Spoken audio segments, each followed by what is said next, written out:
अगर आप government service की प्रिपरेशन कर रहे हैं या करना चाहते हैं, तो इस वीडियो को ज़रूर देखें। इस वीडियो में मैं कवर करूंगा कुछ ऐसी बातें जो कि गवर्नमेंट सर्विस के बारे में आम तौर पर बयान नहीं की जाती हैं, और मेरा मानना है कि किसी भी गवर्नमेंट सर्विस एस्पिरेंट को इन बातों को जानने के बाद ही गवर्नमेंट सर्विस को ज्वाइन करना चाहिए। भारत में गवर्नमेंट जॉब्स के लिए कमाल का क्रेज है। यूपीएससी एग्जाम में तो हर साल तकरीबन 11 लाख लोग अप्लाई करते हैं। बट रिसेंटली एक ग्रुप डी पोस्ट के लिए जिसमें रेलवे रिक्रूटमेंट कर रही थी, 1 करोड़ से भी ज़्यादा लोगों ने अप्लाई किया। इसमें डॉक्टर्स थे, इंजीनियर्स थे, पीएचडीज थे, और ये क्रेज कहीं से भी कम होता हुआ नहीं लग रहा। तो इतने सारे लोग गवर्नमेंट जॉब तो ज्वाइन करना चाहते हैं, लेकिन आज के इस वीडियो में मैं आपको बताना चाहूँगा कि गवर्नमेंट जॉब ज्वाइन करने से पहले कुछ चीज़ों को जान लेना ज़रूरी है। मेरा नाम अनुराग श्रीवास्तव है। तकरीबन 18 साल के प्रोफेशनल एक्सपीरियंस में, जिसमें 16 साल इंडियन एडमिनिस्ट्रेटिव सर्विस में था गवर्नमेंट में, मैंने कई चीज़ों को गवर्नमेंट सर्विस के बारे में जाना है। और अब तो मैं पिछले 2 साल से प्राइवेट सेक्टर में काम कर रहा हूँ। तो आज का वीडियो उन सब लोगों के लिए जो कि गवर्नमेंट सर्विस के बारे में सोचते हैं। इससे पहले कि हम आगे बढ़ें, मैं आपसे अनुरोध करूंगा कि हमारे चैनल को सब्सक्राइब करिए, लाइक करिए, सो दैट ऐसे वीडियोस हम और बना पाएँ। तो चलिए स्टार्ट करते हैं गवर्नमेंट जॉब्स के बारे में। सबसे पहली बात तो ये कि ये बात सही है कि गवर्नमेंट जॉब्स के लिए कमाल का क्रेज़ है। लेकिन क्या ये क्रेज़ जस्टिफाइड है? क्या जो प्रोज़ एंड कॉन्स हैं और जितनी मेहनत करनी पड़ती है और जो रिटर्न्स आते हैं, क्या आज भी वो वैलिड हैं? इसका मतलब ये आप बिल्कुल मत मानिएगा कि मैं ये कहीं से भी कह रहा हूँ कि गवर्नमेंट जॉब्स खराब हैं। इनफैक्ट मैंने 16 साल जब आईएएस में काम किया, उस समय को बहुत एन्जॉय किया और and I look fondly to that time. लेकिन फिर भी कई चीज़ें हैं जिसके बारे में शायद मुझे पहले नहीं पता था, और मेरी इस वीडियो में सिर्फ़ यही कोशिश रहेगी कि इन चीज़ों को आप जान पाएँ और उसके बाद एक कंसिडर्ड निर्णय ले पाएँ कि आप गवर्नमेंट जॉब में जाना चाहते हैं कि नहीं। गवर्नमेंट जॉब्स में देखिए सिलेक्शन तो बहुत टफ होता है। तकरीबन 11 लाख लोग यूपीएससी एग्ज़ाम देते हैं। सिर्फ 1000 लोग फाइनली क्वालिफाई करेंगे, उसमें से भी सिर्फ मान के चलिए आपकी 150 से 200 लोग आईएएस को ज्वाइन करेंगे या प्रीमियर सर्विसेज को ज्वाइन करेंगे। अगर आप इंजीनियर्स में देखें तो बेस्ट इंजीनियर्स जो होंगे वो स्टेट पीडब्ल्यूडी, सीपीडब्ल्यूडी वगैरह ज्वाइन करेंगे। तो पहली बात ये मान लेना कि जो भी इन एग्ज़ाम्स को देने लायक हैं और क्लियर करने लायक हैं, वो टैलेंटेड होते हैं, उनके अंदर अच्छी मेधा है, और वो चाहें तो किसी भी फील्ड में अच्छा कर सकते हैं। तो पहली बात तो हमें ये सोचना चाहिए कि गवर्नमेंट जॉब की इतनी ज़्यादा क्रेज़ और इतना ज़्यादा यू कैन से इमेज अच्छी क्यों है? देखिए, समाज में किसी भी चीज़ की जो इमेज होगी या in a way you can say perception होगा, दैट टेक्स टाइम। भारत को आप 30 साल पहले इसका इमेजिन करिए। अपने परिवार को देखिए, अपने माता-पिता को जो भी सरकारी नौकरी करते हैं और जो लोग नहीं करते हैं।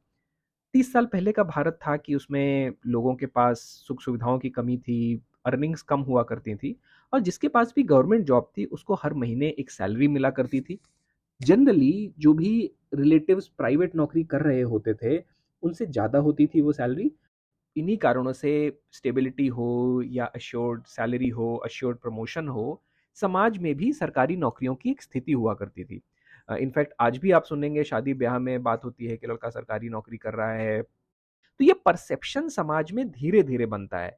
लेकिन आपको ये भी मानना पड़ेगा कि ये जो परसेप्शन बना, ये 30 साल पुराने समाज का है। क्या आज का भी भारत यही है? आप अगर शहरों को देखें, बैंगलोर में देखिए, हैदराबाद में देखिए, चेन्नई में देखिए, दिल्ली में देखिए, यूथ किस तरह की सैलरीज़ अर्न करते हैं, किस तरह से रहते हैं। तो भारत 30 साल में काफ़ी कुछ बदला है, बट शायद परसेप्शंस जो हैं सरकारी नौकरी के बारे में, वो आज भी 30 साल पीछे चल रहे हैं।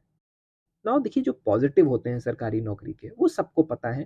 तो इस वीडियो में मैं उनके बारे में बहुत ज़्यादा बात नहीं करूँगा, लेकिन मैं उन कुछ ऐसी चीज़ों के बारे में बात करूँगा जो कि शायद कम बात की जाती है। तो सबसे पहले मान लीजिए कि आपका सरकारी नौकरी में जैसे ही सिलेक्शन हुआ, तुरंत एक पोस्टिंग की बारी आती है।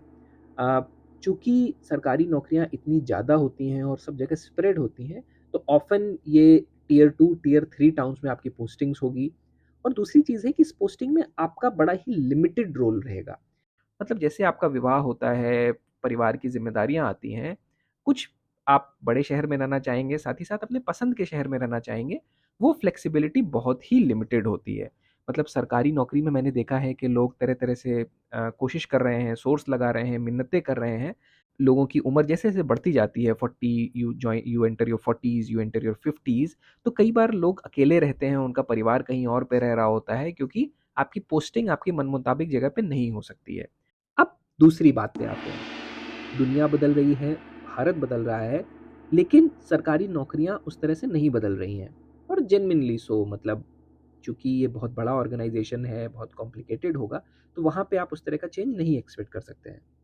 लेट मी रिफाइन मैं क्या कह रहा हूँ। जैसे मैं एक प्राइवेट फर्म में काम करता हूँ, वहाँ पे आप हफ्ते के कुछ दिन में बिल्कुल वर्क फ्रॉम होम कर सकते हैं, लेकिन सरकारी नौकरियों में इस तरह के चेंज एंड इस तरह की, आप कह सकते हैं, फ्लेक्सिबिलिटी नहीं होती है। दूसरी चीज़ इसके बाद में जो आपको हिट करती है सरकारी नौकरी को जॉइन करते ही, एक तरह का ब्यूरोक्रेटिक ओवरलोड होता है, या जिसको आप रेड टेपिज्म बोल सकते हैं। आपको हर चीज़ के लिए परमिशन की ज़रूरत है। और सरकार में क्या हुआ है कि धीरे-धीरे गवर्नमेंट सेक्टर्स में रूल्स तो बहुत सारे बनाए गए हैं, लेकिन उन रूल्स का क्या कारण था, ये देखने की कोशिश नहीं की गई है। फॉर एग्ज़ाम्पल, आपको विदेश घूमने जाना है। आप किसी भी गवर्नमेंट एम्प्लॉयी से पूछिएगा, मोस्टली जो अगर सीनियर पोज़ीशंस में हैं, अपना पैसा खर्च करके भी अगर विदेश जा रहे हैं, तो kind of permissions that you need and the kind of effort that you need to put in. अगली चीज़ जिसके बारे में मैं बात करूँगा, वो है सैलरी कंपैरिज़न।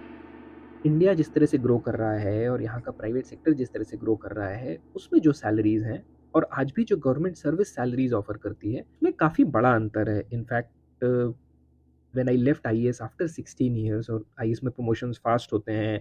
मैं जॉइंट सेक्रेटरी लेवल पे था जब मैंने नौकरी को छोड़ा, और उस समय में मेरी सैलरी तकरीबन 2 लाख रुपए थी। प्राइवेट सेक्टर में 2 लाख रुपए की सैलरी को अर्न करना इतना डिफिकल्ट नहीं है। सिमिलरली कुछ आप बहुत ही कमाल की स्टोरीज सुनते हैं ये स्टार्टअप्स की, जैसे कि ईसॉप्स जो मिलते हैं नए एम्प्लॉयज़ को, और 10 से 15 साल में अगर आप एक कंपनी में हैं और अगर आपकी कंपनी ने अच्छा किया, तो the kind of ESOPs that you earn in private sector, they can be significant. Government service में आपकी सैलरी आपको शुरू में पता है, आपको ये भी पता है कि कितने साल बाद आपका प्रमोशन होगा, जब आप रिटायर होंगे उस समय में आपकी क्या सैलरी होगी। यहाँ पे मैं एक और बात कहना चाहूँगा कि प्राइवेट सेक्टर में हर जगह सैलरीज अच्छी हैं, ऐसा बिल्कुल नहीं है। अ, लेकिन आप जितना ऊपर जाते जाते हैं, अगर आप प्रोफेशनल हैं, अगर आपके पास ज़रा सी भी बार्गेनिंग पावर है, तो आपकी सैलरी हमेशा ज़्यादा होगी। लेट्स से एक जो सीईओ है, फॉर एग्जांपल एलएनटी के सीईओ की मैं बात कर रहा था अभी, वो काफ़ी चर्चा में थे। उनका बोनस मिला के तकरीबन मैं देख रहा था 100 करोड़ से ज़्यादा का उनका एनुअल कॉम्पेंसेशन था। वेयरएज़ कैबिनेट सेक्रेटरी भी होंगे जो भारत के टॉप मोस्ट बॉस, उनकी सैलरी मेरा गेस है कि 4 से 5 लाख से ज़्यादा नहीं होगी, तो तकरीबन साल में हर सब कुछ मिलाने के बाद भी उनका कॉम्पेंसेशन 1 करोड़ से कम का होगा। इसी से रिलेटेड आप आते हैं बात पे, आपकी ग्रोथ क्या आपकी काबिलियत पे डिपेंड करेगी। सरकारी नौकरियों में ऐसा नहीं होता है। In fact there are time assured promotions, risk free promotions, लेकिन मैंने बहुत सारे काबिल लोगों में देखा है कि ये एक तरह का फ्रस्ट्रेशन भी लाता है। एक और डिफरेंस जो मैंने ऑब्जर्व किया प्राइवेट सेक्टर में और गवर्नमेंट सर्विस में भी, गवर्नमेंट सर्विस जब आप ज्वाइन कर लेते हैं, और मोस्ट ऑफ द पीपल वो ज्वाइन करते हैं और सीधे रिटायरमेंट एज पे वो छोड़ते हैं, तो वो आपका सोल एम्प्लॉयर बन जाता है। बार्गेनिंग पावर आपकी बहुत ही लिमिटेड होती है गवर्नमेंट जॉब में। Similarly another big, you can से, disadvantage comes that along with it is that your boss becomes at times more important here than in private sector. अगली चीज़ जिस पे हम आएंगे कि जो भी गवर्नमेंट सर्विस को क्वालिफाई करता है, वो आदमी अपने यू कैन से अपने कोहोर्ट में सबसे अच्छा रहा होगा, लेकिन ओवर द ईयर्स चूंकि परफॉर्मेंस प्रेशर नहीं होता है, इम्प्रूव करने का कोई इंसेंटिव नहीं होता है, धीरे धीरे उनकी स्किल्स स्टेल हो जाती हैं। अब हम कुछ ऐसी चीज़ों के बारे में बात करते हैं जो लोग बाहर से मानते हैं, लेकिन असली में वो है कि नहीं, ये क्वेश्चनेबल है। तो आपकी जैसे ही सरकारी नौकरी लगेगी, लोग समझते हैं कि आपको बिल्कुल गाड़ी बंगला, नौकर चाकर, बहुत सारी चीज़ें मिल जाती हैं। हो सकता है शायद एक समय के भारत में 30 साल पहले, 40 साल पहले ये मिला भी करता था, लेकिन आज ऐसा नहीं है। आज गवर्नमेंट्स ने काफ़ी चेंज किया है, मीडिया की स्क्रूटनी है, पॉलिटिशियंस का प्रेशर है, और उस तरह के पर्क्स अवेलेबल नहीं होते हैं। इवन मैं तो आईएएस में काम करता था, एंड डिस्ट्रिक्ट में चूंकि फील्ड होती है, वहाँ पे बहुत बड़ा ऑर्गेनाइजेशन होता है, तो वहाँ पे फिर भी थोड़ा सा हेल्प होती थी। लेकिन जैसे ही कैलकाटा में मैं आया, यहाँ पे you are as good as an person in private sector, तो वो पर्क्स उस तरह के नहीं होते हैं। लेकिन काम जो होता है, और आप अपना काम कंपेयर करके देखते हैं अगर, तो प्राइवेट सेक्टर की तुलना में आपका काम इनफैक्ट कहीं से भी कम नहीं होता है। एट टाइम्स वो ज़्यादा हो सकता है, स्पेशली आप जितने सीनियर लेवल पे आते जाते हैं। गवर्नमेंट सर्विस में हमेशा एक सेफ्टी की भी बात की जाती है कि ये बहुत ही सिक्योर नौकरी है। लेकिन इनफैक्ट यहाँ पे हॉरर स्टोरीज़ भी होती हैं। फॉर एग्ज़ाम्पल आपको एचसी गुप्ता साहब का केस याद आता होगा, जिनको कि कोल कोल जो स्कैम सपोज़िडली एलिज्ड कोल स्कैम हुआ, उसमें आफ्टर रिटायरिंग मे बी 10 साल से ज़्यादा के बाद भी उनके ऊपर केस फाइल कर दिए गए। तो ये केसेस कहाँ से चले आएँगे और किस कारण से चले आएँगे, ये प्रेडिक्ट करना बड़ा मुश्किल होता है। सिमिलरली एक और चीज़ जो मैंने पर्सनली महसूस की, सरकारी नौकरी में घुसना तो आसान है, लेकिन यहाँ से निकलना बहुत मुश्किल है। तकरीबन 16 साल के बाद जब मैं आईएएस से निकल रहा था, पहली बात तो आपकी स्किल्स क्वेश्चनेबल हो जाती हैं। आप ये मान के नहीं घुस सकते हैं कि चलिए मैं घुसता हूँ और 10 साल बाद सोचूँगा कि मज़ा आ रहा है कि नहीं। आपका स्किल सेट फिर मार्केट के लायक नहीं रहता है।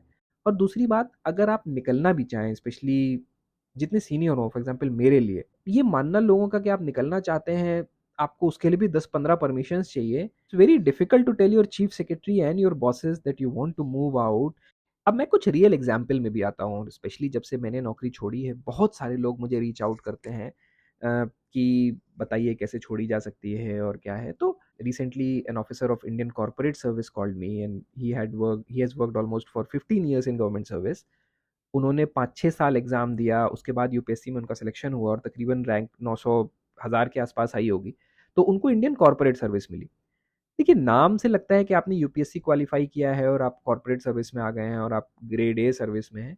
लेकिन 15 साल के बाद भी आज शेयर्ड गाड़ी है, दिल्ली में रहने का ही बड़ा ही कोई बेसिक अकोमोडेशन होगा, सैलरी मेरा गेस है, ऑल्दो मैं जानता नहीं हूँ, लेकिन मेरा गेस है कि तकरीबन 1.5 लाख के आसपास की सैलरी दिल्ली शहर में होगी। प्रमोशन एश्योर्ड नहीं है उनके, वो बोल रहे थे कि अभी सर्विस रूल्स ठीक से इवॉल्व नहीं हुए हैं। बैठने की सही जगह नहीं है, इनफैक्ट अगर आप गवर्नमेंट ऑफिसेज़ में जाएँगे तो ऐसा नहीं है कि सबका बड़ा चेंबर होता है, आपकी बैठने की जगह ठीक नहीं होगी। कोई फ्लेक्सिबिलिटी नहीं होगी कि कब आप घूमने जा सकते हैं, कब आप छुट्टी ले सकते हैं, प्रेशर हमेशा रहेगा। And he was extremely dejected. मेरा एक पर्सनल बड़ा अच्छा मित्र है जो मेरे साथ यूपीएससी प्रिपरेशन में दिल्ली में था और काफ़ी मैं कहूँगा कि ब्रिलियंट स्टूडेंट था, लेकिन ह्यूमैनिटीज़ से था। उसने हिंदू विश्वविद्यालय से पढ़ाई की थी और उसके बाद वो दिल्ली में आके यूपीएससी की तैयारी कर रहा था। तकरीबन 7-8 साल यूपीएससी की तैयारी करने के बाद भी उसका यूपीएससी में तो नहीं हुआ, लेकिन finally he got selected for sales tax of a state government. मैं उसके जीवन को अभी भी देखता हूँ तो वो 6 दिन काम करता है। इनफैक्ट मैं कहूँगा कि 10 से 12 घंटे वो ऑफ़िस में व्यतीत करता है। एक छोटे से शहर में रहता है, जिसके कारण उसकी फ़ैमिली कहीं और रहती है। छुट्टी मिलना एक बहुत बड़ी बात होती है। इवन संडेज़ को आराम से डीएम साहब ड्यूटी लगा देते हैं कि आज मंत्री जी का दौरा है, अभी इलेक्शन का काम चल रहा है, अभी इस तरह का सेंसस चल रहा है। तो सैटरडे संडे की रिस्पेक्ट नहीं है और सैलरी वाइज़ भी ऐसा कोई कमाल की चीज़ नहीं है वहाँ पे। हम अपने वीडियो के तकरीबन अंत की तरफ आ रहे हैं, लेकिन I think we should also address elephant in the room. बहुत सारे लोग सरकारी नौकरियों को इसलिए भी देखते हैं कि कोई बात नहीं, सैलरी कम है तो क्या हुआ, हमारी काफ़ी ऊपरी आमदनी होगी। पर्सनली मैं बोलूँगा कि मुझे ये चीज़ एक तो बड़ी ही घृणित लगती है कि ये सोच के कोई इतनी मेहनत करके फिर सरकारी नौकरी में घुसेगा। और दूसरी चीज़ है, मुझे ये बेवकूफ़ी भरी बात भी लगती है। अगर आपके अंदर इतनी काबिलियत है कि आप एक टफ़ एग्ज़ाम को क्वालीफ़ाई करके आप सरकारी नौकरी में आ रहे हैं, तो मेरी बात मानिए कि आपके अंदर इतनी काबिलियत भी है कि आप प्राइवेट सेक्टर में इससे बहुत ज़्यादा अर्न कर सकते हैं। दूसरी चीज़, जो लोग मानते हैं कि आराम से सरकारी नौकरियों में ऊपरी आमदनी की जा सकती है, मेरा मानना ये है कि let us assume zero risk तो किसी चीज़ का नहीं होता है। मान लीजिए कि 1 इन 1000 रिस्क है कि आप कभी पकड़े जाएँगे, 1 इन 10,000 रिस्क है, 1 इन 1 लाख रिस्क है कि आप कभी पकड़े जाएँगे। क्या किसी भी कारण में उस 1 इन 1 लाख चांस में भी आप जेल जाना चाहेंगे? आप अपने परिवार को उस शर्मसार अवस्था से गुज़ारना चाहेंगे? सिमिलरली आप अगर ये मानें कि भारत डेवलप कर रहा है, चीज़ें इम्प्रूव हो रही हैं, चीज़ें सिम्प्लीफाई हो रही हैं। One, there will be lesser avenues for corruption. Second is people getting caught will also increase. Now let me come to my final point. मतलब देखिए, मैं ये कहीं से नहीं कह रहा हूँ कि गवर्नमेंट जॉब्स खराब होते हैं। आप जितनी सीनियर पोजीशन के लिए एस्पायर कर रहे हैं, वहाँ पे मुझे लगता है कि government services are at a bit of disappointment. But let's say अगर आप ह्यूमैनिटीज़ से हैं या लेट्स से अगर आप group C, group D posts को टारगेट कर रहे हैं, तो then government services of course may be a very good option compare to the private sector. अगर आपने ये वीडियो यहाँ तक देखा है, तो यही इस बात का प्रमाण है कि आपके अंदर गजब की इच्छा शक्ति भी है और चाहत भी है कि आप अपने जीवन में अच्छा करें। मुझे पूरा विश्वास है कि आप अपने जीवन में सफलता को अर्जित करेंगे और सारे डिसीजंस को सोच समझ के एनालाइज़ करने के बाद ही लेंगे।